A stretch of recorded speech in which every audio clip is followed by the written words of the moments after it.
नमस्कार बच्चों, मैं राघवेंद्र मिश्रा आज आपके साथ डिस्कस करने वाला हूं 12th एनसीईआरटी का chapter number 8 human health and disease. आप सभी लोग जानते हैं ये टॉपिक बहुत इंपॉर्टेंट है। आपके एग्जाम में यहाँ से बहुत सारे क्वेश्चंस पूछे जाते हैं और पूछे गए हैं। फ्यूचर में भी यहाँ से क्वेश्चंस पूछे जाएंगे। इस वजह से आपकी एग्जाम के लिए ये बहुत इंपॉर्टेंट है और साथ साथ में आपके नॉलेज के लिए भी बहुत जरूरी है कि हेल्थ क्या है और डिजीज क्या है, वो कैसे डेवलप होती है। सबसे पहले इस टॉपिक में मेजर सब टॉपिक्स क्या हैं आप उनको समझ लें। तो इसमें common disease in humans, humans में कॉमन डिजीज कौन कौन सी हैं और वो कैसे डेवलप होती है, उनके पॉजिटिव एजेंट्स क्या है, उनका प्रिवेंशन कैसे हो सकता है, इसके बारे में हम लोग जानेंगे। इम्यूनिटी क्या है, इम्यूनिटी का मतलब है स्टेट ऑफ प्रोटेक्शन, हमारी बॉडी का प्रतिरक्षा तंत्र कैसे काम करता है उसके बारे में जानेंगे। वो किसका बना है, उसके कंपोनेंट क्या है और कैसे वो इन्फेक्शियस एजेंट या पैथोजन से फाइट करते हैं उसको जानेंगे। Third is AIDS, acquired immuno deficiency syndrome.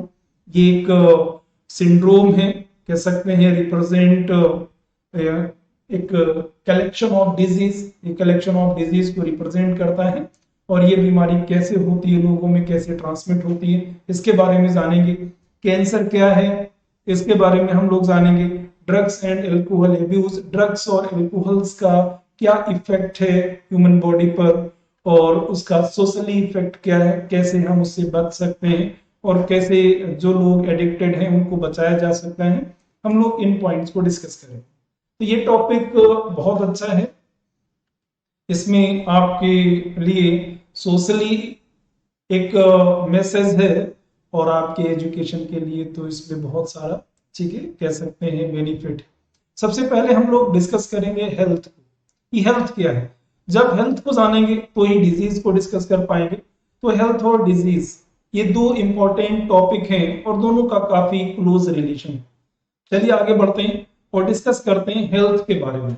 Health क्या है, अब हेल्थ को समझने से पहले आज की मॉडर्न साइंस हेल्थ के बारे में क्या कहता है उसको समझने से पहले हम लोगों को थोड़ा सा हिस्ट्री के बारे में देखना होगा कि हिस्ट्री क्या है, हेल्थ टर्म को किस तरीके से रिलेट किया गया हमारी बॉडी की स्टेट से, उन चीजों को जानेंगे और किसने रिलेट किया और क्या बेसिस था, इसके बारे में हम लोग जानेंगे। तो हिस्ट्री में सबसे पहले हिप्पोक्रेट ने हेल्थ के बारे में एक हाइपोथेसिस दी जिसे हम लोग गुड ह्यूमर हाइपोथेसिस कहते हैं। सभी लोग ध्यान दीजिएगा, सबसे पहले हिप्पोक्रेट ने एक हाइपोथेसिस दी हेल्थ के बारे में, या ये कह सकते हैं एक डेफिनेशन दी हेल्थ के बारे में। उस डेफिनेशन को गुड ह्यूमर हाइपोथेसिस कहा गया। ह्यूमर मतलब हो गया बॉडी फ्लूइड, ह्यूमर मतलब है बॉडी फ्लूइड्स। और इसमें क्या कहा गया, health was considered as a state of body. Health is a state of body, health क्या है, एक स्टेट अवस्था है किसकी, बॉडी की। एंड माइंड, दो चीजों को कहा, body and mind, where there was a balance of certain humours. हमारी बॉडी के सर्टेन बॉडी फ्लूइड्स के बैलेंस की स्टेट को हम लोगों ने नाम दिया हेल्थ, ठीक है। और या ये कहें कि हमारी हेल्थ का सीधा रिलेशन हमारे बॉडी फ्लूइड्स के बैलेंस से। यदि इन बॉडी फ्लूइड्स में कोई भी इम्बैलेंस आता है, इनमें कुछ ज्यादा सिक्रीट होने लगते हैं, कुछ कम सिक्रीट होने लगते हैं, तो फिर इंडिविजुअल अनहेल्दी होने लगेगा, उसमें डिजीज डेवलप होने लगेगी। आपको ध्यान रखना है, सबसे पहले इस कॉन्सेप्ट को किसने क्रिएट किया, तो आपको ध्यान रखना है सबसे पहले ये कॉन्सेप्ट हिप्पोक्रेट ने दिया। ये एक ग्रीक साइंटिस्ट थे, आपको ध्यान रखना है ये एक ग्रीक साइंटिस्ट। इसी कॉन्सेप्ट को हमारे इंडियन आयुर्वेदा सिस्टम ने भी सपोर्ट किया। यदि आप इंडियन आयुर्वेदिक सिस्टम के बारे में थोड़ा सा भी देखेंगे, बहुत ज्यादा स्टडी नहीं करना है, बस मैं आपको समझाने के लिए बोल रहा हूं। इंडियन आयुर्वेदिक सिस्टम भी कहता है कि हमारी बॉडी में जो वात पित्त कफ बहुत कॉमन शब्द हैं, यदि आप इनमें बैलेंस रहेगा तो डिजीज नहीं होगी, और जिनमें ये बैलेंस है वही इंडिविजुअल हेल्दी हैं, स्वस्थ हैं, ठीक है। हिप्पोक्रेट ने तो बॉडी में बॉडी फ्लूइड्स के बैलेंस के रिलेशन को हेल्थ से रिलेट किया, डायरेक्टली रिलेट किया कि बॉडी फ्लूइड्स यदि बैलेंस में है या जिन लोगों में ये बैलेंस है वो लोग हेल्दी है और जिन लोगों में नहीं है वो अनहेल्दी है। और इसको प्रूफ करने के लिए उन्होंने क्या केस लिया उसको भी थोड़ा समझना है। आप लोग सभी लोग जानते हैं हमारी बॉडी में एक इंपॉर्टेंट सिक्रीशन है बाइल, जिसकी सिंथेसिस लिवर में होती है और स्टोरेज गॉल ब्लैडर में होता है। उन्होंने इस केस को सेलेक्ट किया अपनी इस थ्योरी को प्रूव करने के लिए। और क्या इन्होंने कहा कि बाइल एक तो नॉर्मल हो गया एंड सेकेंड उन्होंने नाम दिया black bile, normal bile and black bile. Normal bile यदि आप स्टडी करते हैं, जब आप डाइजेशन में नॉर्मल बाइल को पढ़ते हैं तो ये येलोइश ग्रीन कलर का होता है। तो येलोइश ग्रीन कलर का ये सिक्रीशन है ब्लैक बाइल। तो एक तरफ नॉर्मल बाइल और दूसरी तरफ ब्लैक बाइल।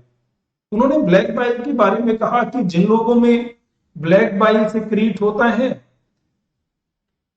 उन लोगों में फीवर डेवलप हो जाता है। ऐसे लोग हॉट पर्सनालिटी के होते हैं और ऐसे लोगों में फीवर होता है। जरा ध्यान दीजिएगा, इन्होंने अपने कॉन्सेप्ट को प्रूफ करने के लिए बाइल का केस रखा और कहा जिन लोगों में ब्लैक बाइल का सिक्रीशन ज्यादा होने लगता है वो लोग हॉट पर्सनालिटी के होते हैं। ठीक है, उन लोगों का टेम्परेचर ज्यादा होता है। टेम्परेचर ज्यादा होने का मतलब है उनमें फीवर है। ये इन्होंने कहा। हिस्ट्री के हिसाब से आपको ध्यान रखना है। तो सबसे पहले हेल्थ के बारे में हिप्पोक्रेट ने बताया और गुड ह्यूमर हाइपोथेसिस दी। इस हाइपोथेसिस के अकॉर्डिंग हमारे सर्टेन बॉडी सिक्रीशंस, हमारे जो बॉडी के सिक्रीशंस हैं उनमें एक बैलेंस होता है और जब तक वो बैलेंस बना रहेगा तब तक जो इंडिविजुअल है वो हेल्दी होंगे। आपको ये पॉइंट ध्यान रखना है, बॉडी और माइंड दोनों हेल्दी होंगे, इसका सीधा रिलेशन बॉडी फ्लूइड से। ठीक है, और इसके लिए उन्होंने बाइल के रिलेशन को एस्टेब्लिश किया और बाइल के बारे में उन्होंने कहा जिन लोगों में ब्लैक बाइल का सिक्रीशन ज्यादा होता है वो लोग, या ये कहें उन लोगों में फीवर डेवलप होता है, वो सफर करते हैं फीवर से। और जिन लोगों में ब्लैक बाइल का रिलेशन नॉर्मल बाइल के रिलेशन में कम है या नॉर्मल बाइल ज्यादा है, ऐसे लोगों में कोई फीवर डेवलप नहीं होता है। तो इन्होंने फीवर का रिलेशन एस्टेब्लिश कर दिया। ये हिप्पोक्रेट का कॉन्सेप्ट था, लेकिन काफी समय तक इसको माना जाता रहा, काफी समय तक ये डिफिनीशन एक्सेप्टेड रही, लोग मानते रहे। लेकिन विलियम हार्वे ने, अब यहां पर आपको ध्यान देना है, सबसे पहले विलियम हार्वे आप सभी लोग इसके बारे में भी जानते होंगे। इन्होंने डिस्कवर किया ब्लड सर्कुलेशन, डिस्कवरी की ब्लड सर्कुलेशन, डिस्कवरी की ब्लड सर्कुलेशन की। इन्होंने क्या किया, गुड ह्यूमर हाइपोथेसिस को डिस्प्रूव कर दिया। सबसे पहले आपको इस पॉइंट पर थोड़ा ध्यान रखना है, विलियम हार्वे ने डिस्प्रूव किया good humour hypothesis.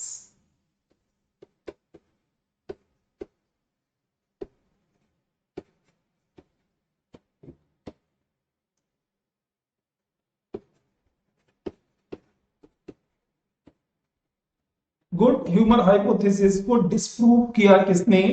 William Harvey ने, जिन्होंने डिस्कवरी की थी ब्लड सर्कुलेशन की। और कैसे डिस्प्रूव किया?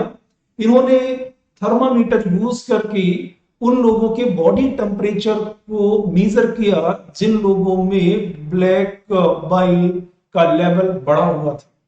यहां पर ध्यान से समझिएगा, विलियम हार्वे ने इस थ्योरी को डिस्प्रूव किया किस बेस पर, इसको समझना है। इन्होंने थर्मामीटर यूज करके, जो आज की मॉडर्न साइंस में यूज करते हैं बॉडी टेम्परेचर को मेजर करने के लिए, थर्मामीटर यूज करके इन्होंने उन लोगों के बॉडी टेम्परेचर को मेजर किया जिन लोगों में ब्लैक बाइल का सिक्रीशन ज्यादा था। और इस बेस पर उन्होंने देखा कि जिन लोगों में ब्लैक बाइल सिक्रीशन ज्यादा है उनमें से बहुत सारे लोग हैं, एक बड़ी संख्या है लोगों की जिनमें फीवर नहीं है, फीवर डेवलप नहीं हो रहा है, फीवर नहीं आ रहा। इस बेस पर उन्होंने इस कॉन्सेप्ट को डिस्प्रूव कर दिया जो हिप्पोक्रेट ने दिया था कि जिन लोगों में ब्लैक बाइल का कंसंट्रेशन ज्यादा होगा, सिक्रीशन ज्यादा होगा, तो उनमें फीवर होगा। लेकिन विलियम हार्वे ने थर्मामीटर यूज करके इस थ्योरी को डिस्प्रूव कर दिया। ये आपको ध्यान रखना है। तो देखिए, जो हिस्टोरिकल हिप्पोक्रेट्स की डेफिनेशन थी हेल्थ के बारे में, वो डिस्प्रूव कर दी विलियम हार्वे ने। आपको ध्यान रखना है। लेकिन इससे आप एक चीज और ध्यान रखेंगे, हिप्पोक्रेट की इंपॉर्टेंस खत्म नहीं हो जाती है। ऐसा मत सोचिएगा कि इस डिस्प्रूव के जो विलियम हार्वे ने डिस्प्रूव कर दिया इनकी थ्योरी को, इससे उनकी इंपॉर्टेंस खत्म नहीं होती है। हिप्पोक्रेट्स को आप जानते हैं कि इनको फादर ऑफ मेडिसिन भी कहा जाता है। आगे जब आप लोग जाएंगे हायर एजुकेशन में, तो वहां पर हिप्पोक्रेट के बारे में पढ़ेंगे और उनकी समय आने पर आप ओथ भी लेंगे। ठीक है, तो ये पॉइंट आप लोग समझ पा रहे होंगे कि हिस्ट्री में हेल्थ का रिलेशन क्या था। चलिए आगे बढ़ते हैं। आज की मॉडर्न साइंस में हेल्थ किसे कहते हैं? जितना भी ये कॉन्सेप्ट है वो एनसीईआरटी बेस्ड है। आप सभी लोग एनसीईआरटी बेस्ड ही पढ़ेंगे, सारे क्वेश्चन एनसीईआरटी बेस्ड ही आते हैं। तो कोई भी टॉपिक एनसीईआरटी से बाहर नहीं है, बस मैं आपको थोड़ा अलग तरीके से समझा रहा हूं। सारा एनसीईआरटी में लिखा है, आप उसी बेस पर स्टडी करें। अब हम लोग आगे बढ़ते हैं और मॉडर्न साइंस के बेस पर हेल्थ को डिफाइन करते हैं। मॉडर्न साइंस के आधार पर हेल्थ क्या है? मॉडर्न साइंस क्या ये कहता है जिनमें कोई डिजीज नहीं, अब्सेंस ऑफ डिजीज, जिस व्यक्ति में कोई डिजीज नहीं है वही हेल्दी है, या जो फिजिकली फिट है वही हेल्दी है? फिजिकल फिटनेस को हेल्थ कहते हैं, या जिनमें कोई डिजीज नहीं है उसे हेल्थ कहते हैं। तो आप ध्यान रखिए, ये दोनों टर्म कंप्लीटली हेल्थ को रिप्रेजेंट नहीं करते हैं। ठीक है, अकॉर्डिंग टू मॉडर्न साइंस आपको ध्यान रखना है, आज की जो साइंस है उसके आधार पर हेल्थ क्या है। Term health is very frequently defined as the state of complete physical, mental and social wellbeing. आज की मॉडर्न साइंस के आधार पर हेल्दी इंडिविजुअल वो है जो फिजिकली अर्थात शारीरिक तौर पर, मेंटली अर्थात मानसिक तौर पर, and third one is socially सामाजिक तौर पर बेहतर है। आपको ये ध्यान रखना है। तो फिजिकली भी फिट है, मेंटली भी फिट है और सामाजिक तौर पर भी वो फिट है। हम ऐसे लोगों को हेल्दी इंडिविजुअल कह सकते हैं। ठीक है, तो यहां पर 3 पॉइंट को मॉडर्न साइंस में महत्व दिया गया, इंपॉर्टेंस दी गई, और ये कह सकते हैं ये 3 पॉइंट कंप्लीट हेल्थ को रिप्रेजेंट करते हैं। तो शारीरिक, मानसिक and third one is social. जैसे आपने कई बार देखा होगा, कई लोग क्या करते हैं, अचानक किसी के ऊपर हमला कर देते हैं, कुछ मारते आते हैं, कुछ मार दिया, पत्थर मार दिया, कुछ भी मार दिया, और बाद में पता चलता है जब पुलिस इन्वेस्टिगेशन करती, जांच करती, तो पता चलता है कि वो मानसिक तौर से स्वस्थ नहीं है, वो उसको कुछ मानसिक बीमारियां हैं। तो देखिए वहां पर प्रॉब्लम आ गई कि उसको पता ही नहीं मैं क्या कर रहा हूं। तो उसी तरीके से आप समझ सकते हैं कि हेल्थ का रिलेशन केवल और केवल फिजिकल फिटनेस से नहीं है कि कोई व्यक्ति जा रहा है और आपने उसको देखा कि वो काफी लंबा है और फिजिकली काफी फिट है तो वो हेल्दी है, ऐसा कहना उचित नहीं होगा। आप सभी लोग ध्यान रखेंगे। तो अब्सेंस ऑफ डिजीज या फिजिकल फिटनेस हेल्थ को रिप्रेजेंट नहीं करते हैं।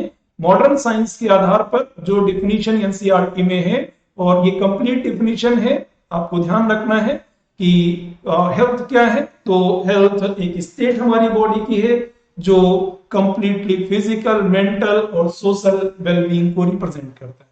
ठीक है, यहां पर एक इंपॉर्टेंट क्वेश्चन और आ जाता है कि आप सभी लोग जानते हैं कि हम लोग ईयर में हेल्थ डे भी मनाते हैं, वर्ल्ड हेल्थ डे, ये भी क्वेश्चन हो चुका है। तो कब होता है, कौन से मंथ में होता है? तो आपको ध्यान रखना है 7 अप्रैल को वर्ल्ड हेल्थ डे मनाया जाता है। ठीक है, तो अब वो आपने देखा होगा फिजिकल फिटनेस का एक क्रेज भी होता है, लेकिन यहां पर हेल्थ की क्रेज की हम लोग बात करेंगे। फिजिकली फिट होना एक सिंपल, आप समझ सकते हैं, एक पार्ट को रिप्रेजेंट करना है। तो फिजिकली फिट होना ही केवल हेल्दी होना नहीं है। तो ये 3 आपको ध्यान रखना है, फिजिकल, मेंटल एंड सोशल। अब क्वेश्चन उठता है कि हेल्थ के बेनिफिट क्या है। यदि कोई इंडिविजुअल हेल्दी है, हेल्दी होने का बेनिफिट क्या है, क्या फायदे हैं उसके, तो आपको ध्यान रखना है, बहुत सिंपल सा कॉन्सेप्ट है और यहां से भी क्वेश्चन पूछे गए हैं और आप टेस्ट पेपर्स जब लगाएंगे तो आपको यहां से क्वेश्चंस भी मिलेंगे। यदि कोई इंडिविजुअल हेल्दी है, स्वस्थ है, तो वो ज्यादा काम कर सकता है, उसकी वर्किंग इफिशियंसी उस व्यक्ति से जो बीमार है उससे ज्यादा होगी। एक इंपॉर्टेंट पॉइंट ये हो गया। अब दूसरे को इसी को आप जोड़ते हैं, यदि वो ज्यादा काम करेगा, यदि वो किसी कंपनी में काम करता है और वो ज्यादा काम करता है तो कंपैरिजन में दूसरे के जो कम काम करता है ज्यादा पैसा कमा लेगा। यदि वो ज्यादा पैसे कमाएगा तो इकोनॉमिकली भी वो क्या होगा, स्ट्रांग हो जाएगा। तो ये 2 पॉइंट हो गए, ठीक है। वर्किंग इफिशियंसी ज्यादा होगी, मोर working efficiency. Second one is brings economic prosperity. जो इकोनॉमिक, आप ध्यान रखना है, आर्थिक तौर से पैसे को लेकर के वो संपन्न होगा, ठीक है। Third one is increase productivity and life longevity. उस व्यक्ति की प्रोडक्टिविटी ज्यादा होगी, सेक्सुअल फिटनेस उसकी ज्यादा होगी। आपको ध्यान रखना है, वो सेक्सुअली क्या होगा, फिट होगा, प्रोडक्टिविटी ज्यादा होगी। साथ में उसकी लाइफ ज्यादा होगी, जो व्यक्ति बीमार है उनकी तुलना में उसकी लाइफ ज्यादा होगी।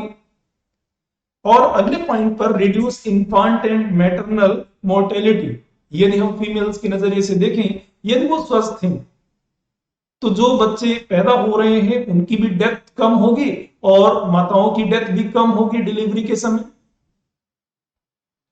ये इंपॉर्टेंस है हेल्थ की। तो ये 4 इंपॉर्टेंट पॉइंट है, आपको ध्यान रखना है। ज्यादा वर्क कर सकते हैं, इस वर्क के साथ साथ उनकी इकोनॉमिक कंडीशन भी, उनकी आर्थिक संपन्नता भी होगी। अगला पॉइंट है उनकी प्रोडक्टिविटी ज्यादा होगी, लाइफ भी ज्यादा होगी। एंड लास्ट वन इज जो इन्फांट डेथ है और मैटरनल डेथ है वो भी कम होगी। अब क्वेश्चन ये उठता है कि एक बेहतर हेल्थ को, गुड हेल्थ को कैसे अचीव किया जाए, कैसे अचीव कर सकते हैं एक बेहतर हेल्थ को, क्योंकि हेल्थ की इंपॉर्टेंस है। तो आप क्वेश्चन कर सकते हैं, ठीक है सर इतना बढ़िया है, ये सारी इंपॉर्टेंस इतनी ज्यादा है, तो कैसे अचीव किया जाए। तो कोई बात नहीं, आपकी एनसीईआरटी में उसका समाधान दिया गया है, आप उस समाधान को देखेंगे तो बहुत ही कॉमन है, आप उन्हें यूज करेंगे तो हेल्दी भी रहेंगे। और जो मैंने पॉइंट बताए हैं इस तरह से उनमें भी आप फिट बैठेंगे। चलिए आगे बढ़ते हैं और बात करते हैं अचीवमेंट ऑफ गुड हेल्थ की। गुड हेल्थ का अचीवमेंट कैसे हो सकता है, तो ये तो बहुत ही आसान है और हमारी लाइफ स्टाइल से बहुत कॉमनली जुड़ा हुआ है या कहीं टाइटली जुड़ा हुआ है।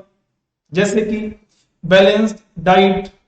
यदि हम जो खाना पीना यूज कर रहे हैं उसमें बैलेंस होना चाहिए। बैलेंस होने का मतलब यहाँ रिलेशन ये नहीं है कि वो तौल के खाना चाहिए। बैलेंस का मतलब है जो भी हम फूड यूज कर रहे हैं उस फूड में कार्बोहाइड्रेट्स, बायोमोलिक्यूल्स में आप पढ़ते हैं carbohydrates, lipids, proteins, vitamins, minerals and water also. और वाटर का बैलेंस होना चाहिए। तो जो भी हम फूड यूज कर रहे हैं उसमें कार्बोहाइड्रेट्स, लिपिड्स, प्रोटीन्स, विटामिन्स और मिनरल्स का बैलेंस होना जरूरी है। ऐसा नहीं है हम ऐसा फूड खाते जा रहे हैं जिसमें केवल और केवल कार्बोहाइड्रेट ही है, प्रोटीन और लिपिड बहुत ही माइन्यूट अमाउंट में, बहुत कम मात्रा में है, या फिर हम दूसरा लिपिड यूज करते जा रहे हैं, कार्बोहाइड्रेट और प्रोटीन बहुत कम है। तो बैलेंस्ड डाइट का होना बहुत जरूरी है गुड हेल्थ को अचीव करने के लिए। Second one is personal hygiene. Personal hygiene, साफ सफाई, अपने आप की साफ सफाई, जैसे स्वच्छ कपड़े पहनना, अपने आप को साफ रखना, हाथों को साफ रखना, जो भी आप फोन या अदर डिवाइसेस यूज करते हैं उनकी साफ सफाई रखना। जैसा आजकल आप कोरोना के केस में देख रहे हैं, हम लोग किसी भी ऑब्जेक्ट को या किसी चीज को छू रहे हैं तो उसके बाद हम जरूर हाथों को साफ कर रहे हैं, सैनिटाइजर यूज कर रहे हैं या साबुन यूज कर रहे हैं। तो पर्सनल हाइजीन की भी इंपॉर्टेंस है।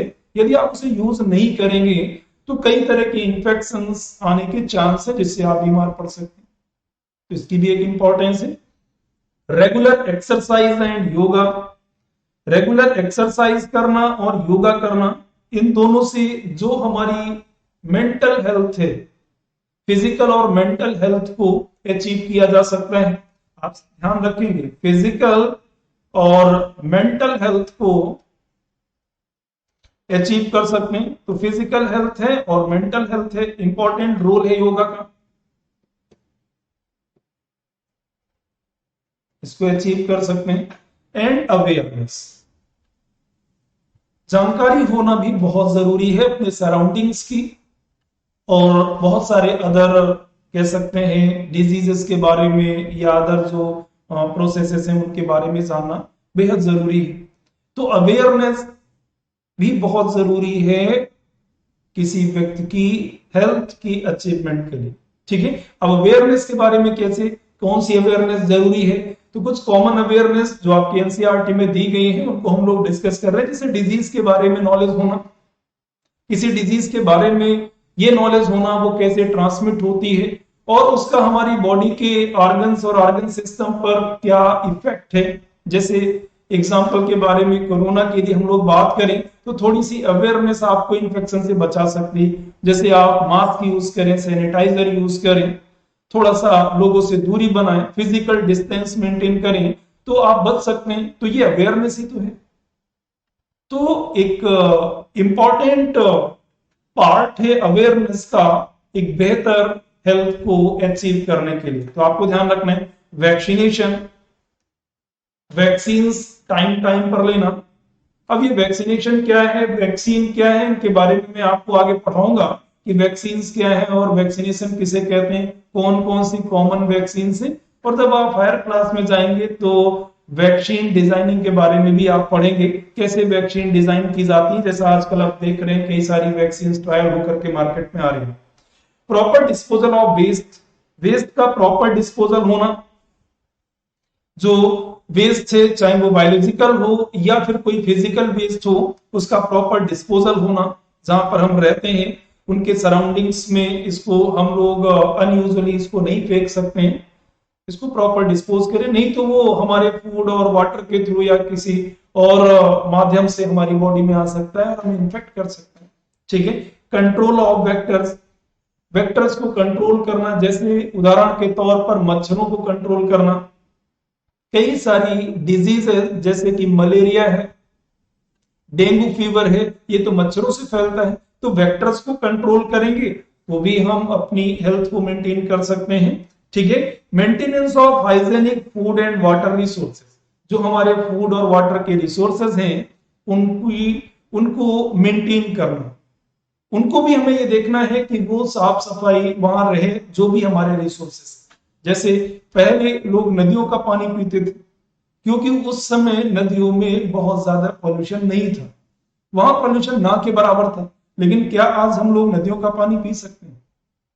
वो वाटर रिसोर्सेस हमारे लिए आज यूजफुल नहीं है क्योंकि वहां का वाटर बहुत ज्यादा कंटामिनेट हो चुका है। उसी तरीके से हमारे घरों में आसपास जो भी हमारा वाटर सोर्स है, तो वहां पर के लिए ये देखना है कि वो कहीं कंटामिनेट तो नहीं हो रहा है, कहीं से उसमें इंफेक्शन तो नहीं आ रहा, तो उसका हाइजीनिक होना जरूरी है। इस तरीके से हम एक हल कह सकते हैं हेल्थ को अचीव कर सकते हैं। ये वो सारे पॉइंट्स हैं जो आपको ध्यान देना है एनसीईआरटी बेस्ड।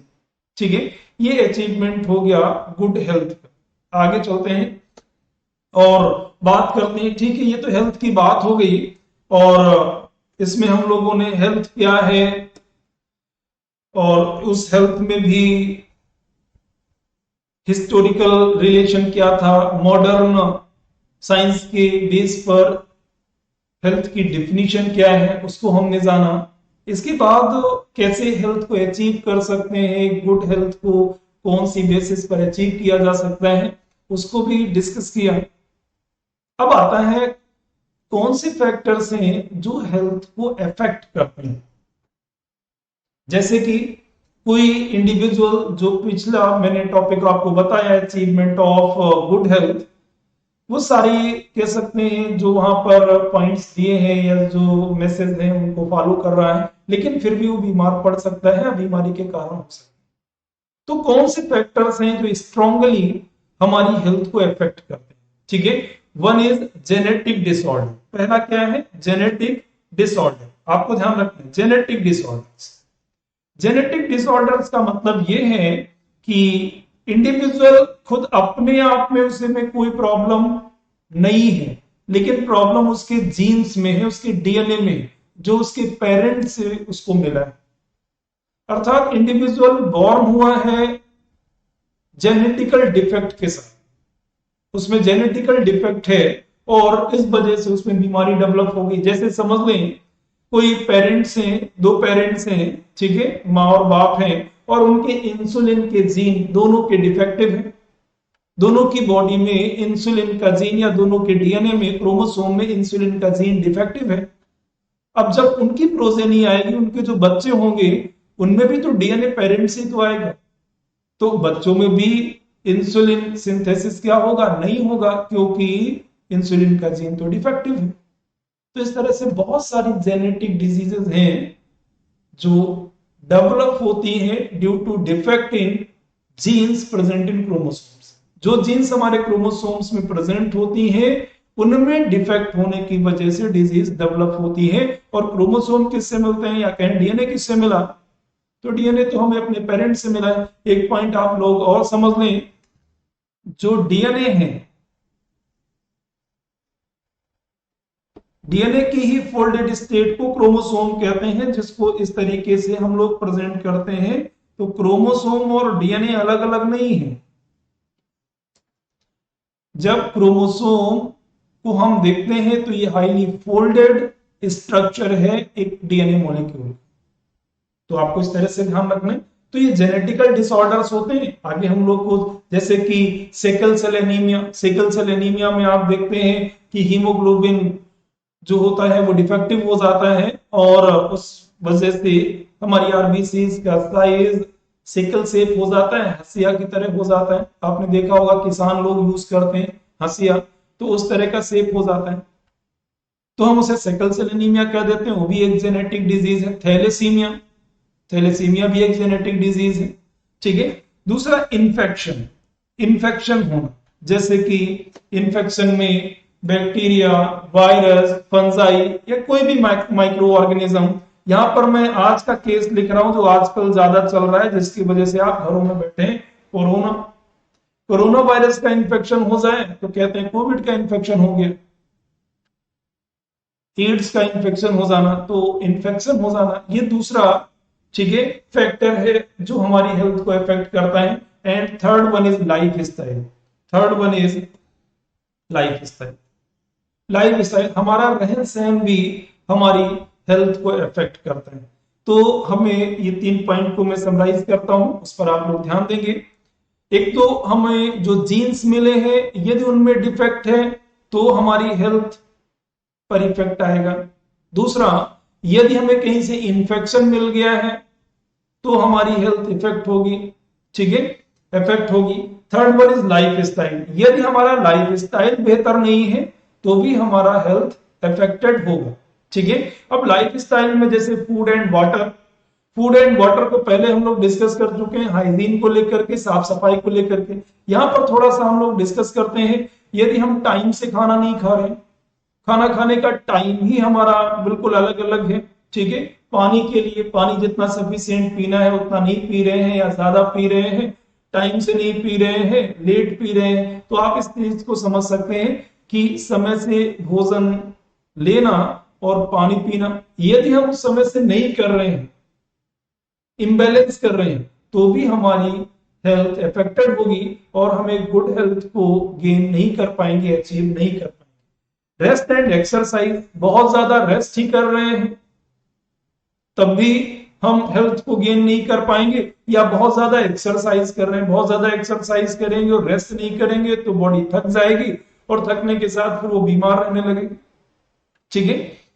हैबिट्स में, हैबिट्स में जैसे ड्रग्स एंड एल्कोहल्स, कई बार ऐसा होता है कि लोग कुछ ड्रग्स, स्पेसिफिक टाइप के ड्रग्स यूज करने लगते हैं, अल्कोहल यूज करने लगते हैं, ये हमारी आदत में हो जाता है। तो ये 3 फैक्टर्स हैं जो स्ट्रांगली लाइफ स्टाइल से जुड़े हुए हैं, और इस तरीके से ये तीनों हमारी हेल्थ को अफेक्ट करते हैं। तो कौन कौन से फैक्टर्स हैं? 3 फैक्टर हैं, genetic disorders, infections and lifestyle. Lifestyle में हमारा food and water, rest and exercise and habits, drugs and alcohols.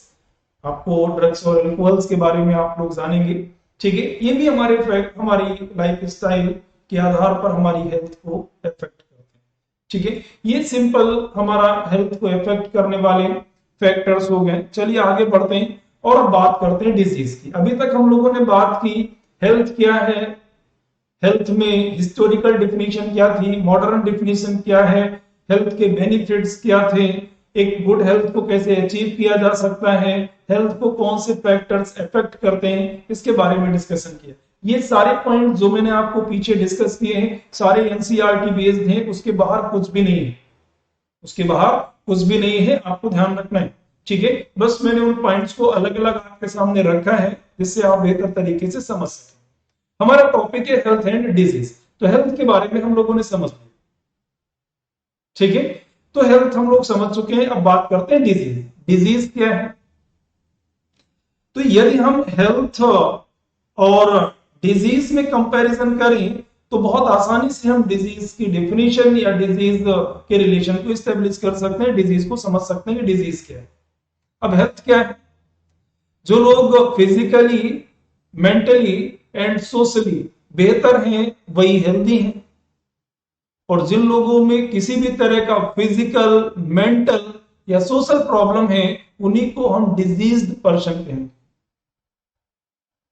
उसी को हम क्या कहेंगे? Diseased person. और जब कोई ऐसी कंडीशन आती है इसका मतलब ये होता है कि हमारे बॉडी के ऑर्गन्स प्रॉपर फंक्शन नहीं कर रहे हैं, उनका जो फंक्शंस है वो एडवर्सली अफेक्टेड होते हैं।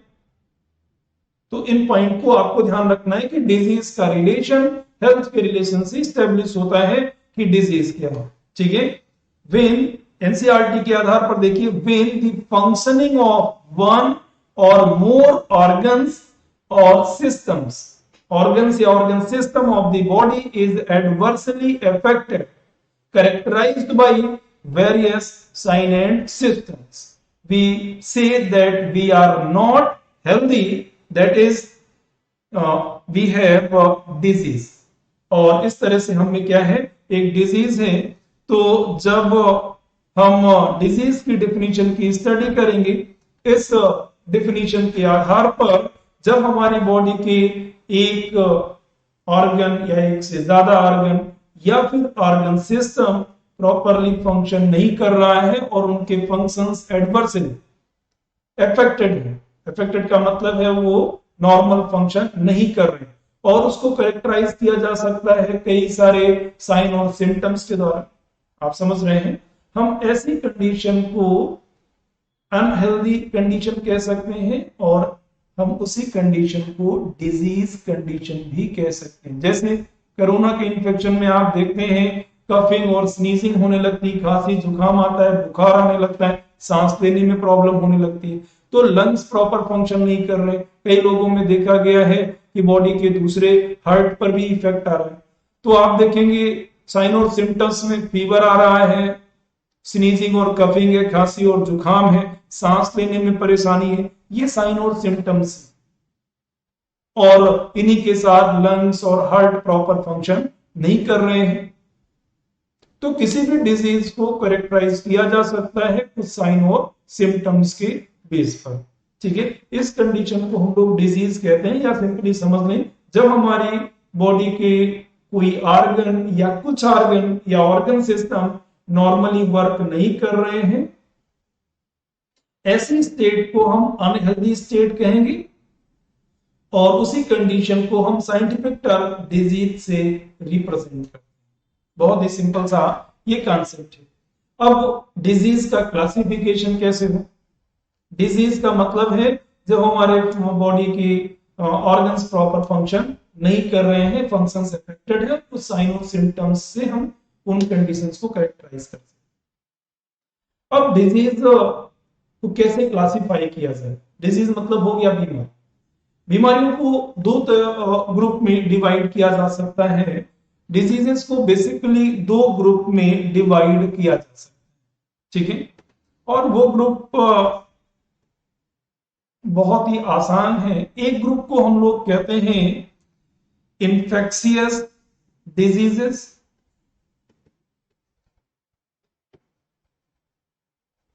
infectious diseases, and second one is non-infectious diseases.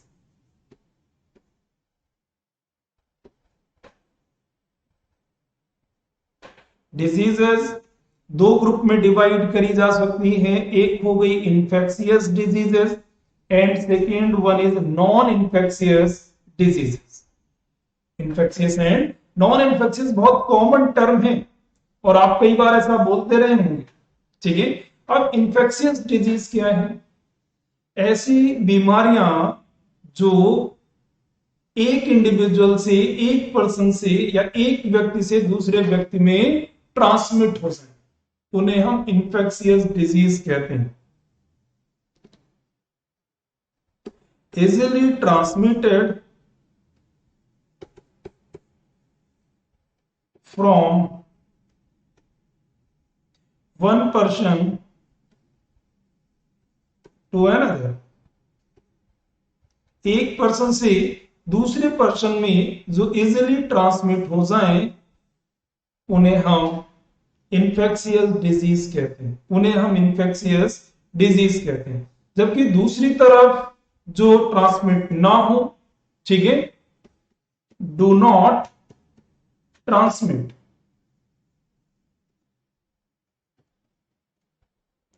From one person to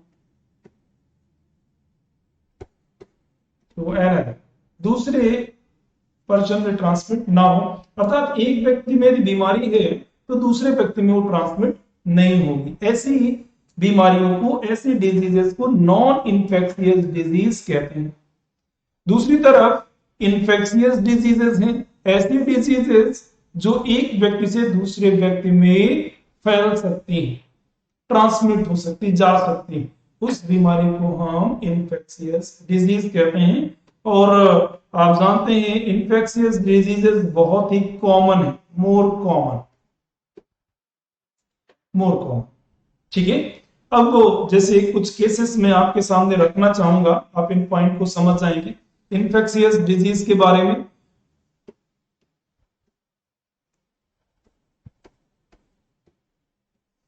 for example, अब मैं फिर पहले ही नाम लिखूंगा, जैसे आप जानते हैं कोरोना का इन्फेक्शन, कोरोना का इन्फेक्शन होगा तो भी इजिली एक व्यक्ति से दूसरे व्यक्ति में ट्रांसमिट होता है, जिसकी वजह से हम लोग मास्क लगाना, सैनिटाइजर यूज करना फ्रिक्वेंटली कर रहे हैं। तो कोरोना का बहुत क्लासिकल केस है, आप देख रहे हैं एक लोग से दूसरे लोगों में फैल रहा है। दूसरा आप लोगों ने नाम सुना होगा ट्यूबरकुलोसिस का, जिसे हम लोग सिंपली टीबी कहते हैं, ट्यूबरकुलोसिस। ये भी एक व्यक्ति से दूसरे व्यक्ति में ट्रांसमिट होती है। आपने एड्स के बारे में सुना होगा, एचआईवी इंफेक्शन।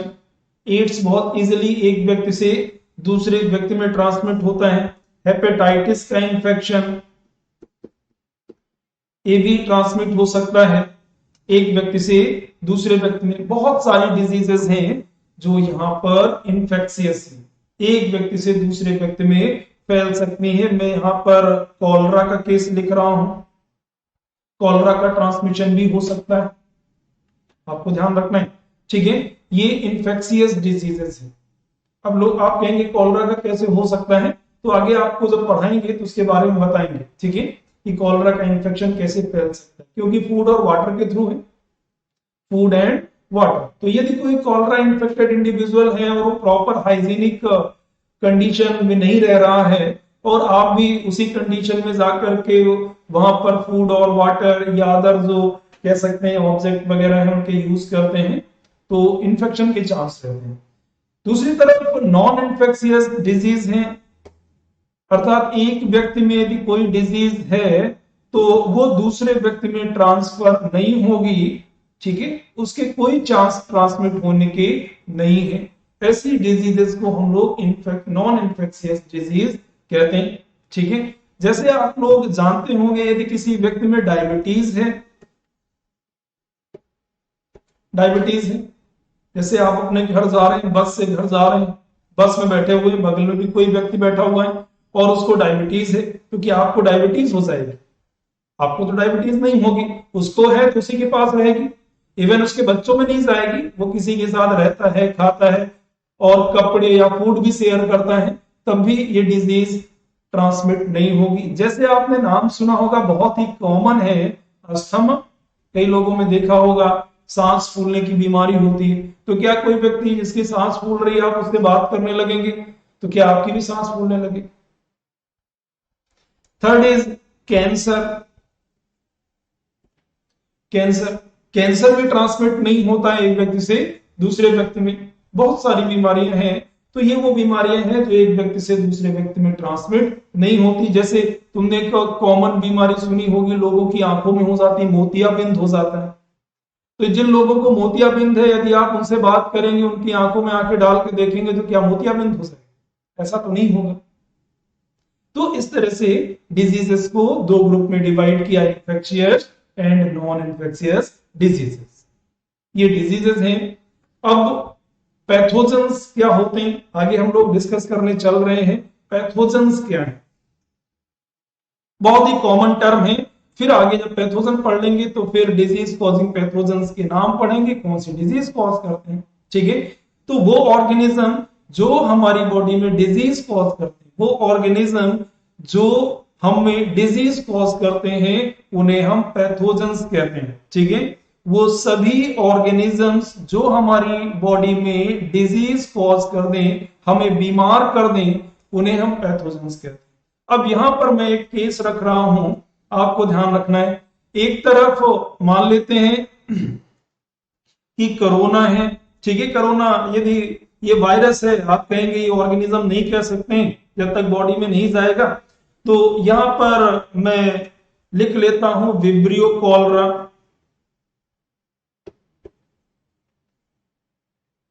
एक विब्रियो कॉलरा बैक्टीरिया है और दूसरी तरफ आप लॉयन। दो ऑर्गेनिज्म है, एक बैक्टीरिया है और एक एनिमल है, शेर है। तो क्या आपको दोनों बीमार कर सकते हैं? दोनों बीमार कर सकते हैं। क्या शेर को भी हम लोग पैथोजन कहेंगे कि पैथोजन है? तो थोड़ा पैथोजन इन द सेंस समझ लीजिए। पैथोजन हम किसे कहते हैं? वो ऑर्गेनिज्म जो हमारी बॉडी में, बॉडी के अंदर या बॉडी सरफेस पर आकर के हमें बीमार करते हैं, हम उन्हें पैथोजेंस कहते हैं। और जनरली जब हम ये कॉन्सेप्ट अप्लाई करते हैं तो वो माइक्रो ऑर्गेनिजम्स होते हैं। माइक्रो ऑर्गेनिजम्स, ये केवल मैंने आपको समझाने के लिए ये कंडीशन रखी थी, क्योंकि ऑर्गेनिज्म में तो सभी लोग आते हैं। ऑर्गेनिज्म में तो सभी लिविंग जितने भी एनिमल्स हैं, प्लांट हैं, फंजाई हैं, बैक्टीरिया हैं, सभी इंक्लूडेड होते हैं। तो थोड़ा सा पैथोजन टर्म को समझें। Pathogen term generally more restricted है, ठीक है, माइक्रो ऑर्गेनिज्म के लिए, क्योंकि वही हमारी बॉडी के सरफेस पर या हमारी बॉडी के अंदर आके हमें बीमार करते हैं। अब ये कहेंगे लॉयन को क्या कहें?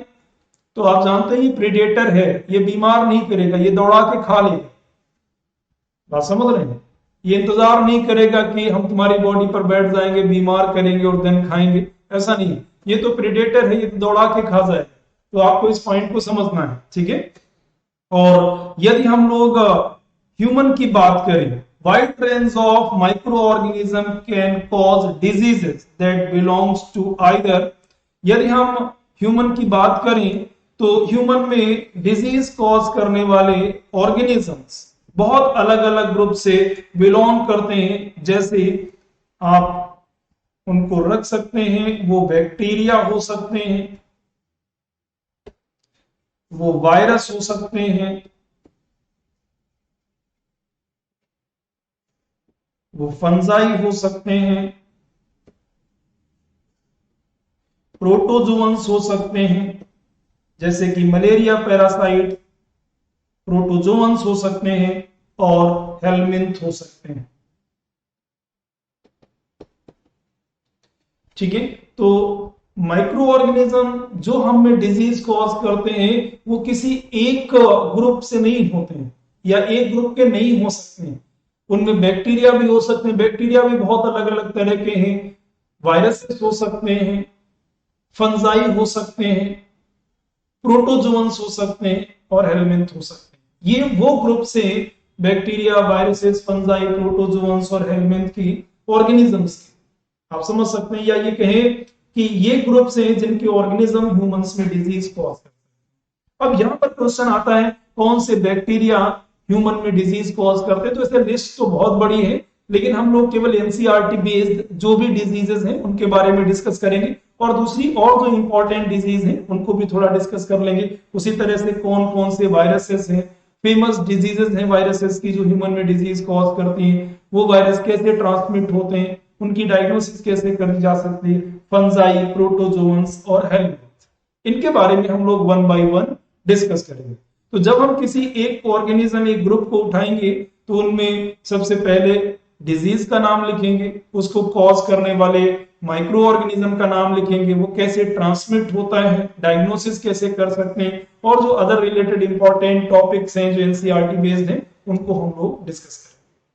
तो इस टॉपिक में मैंने आपको हेल्थ और डिजीज के बारे में डिस्कस किया है।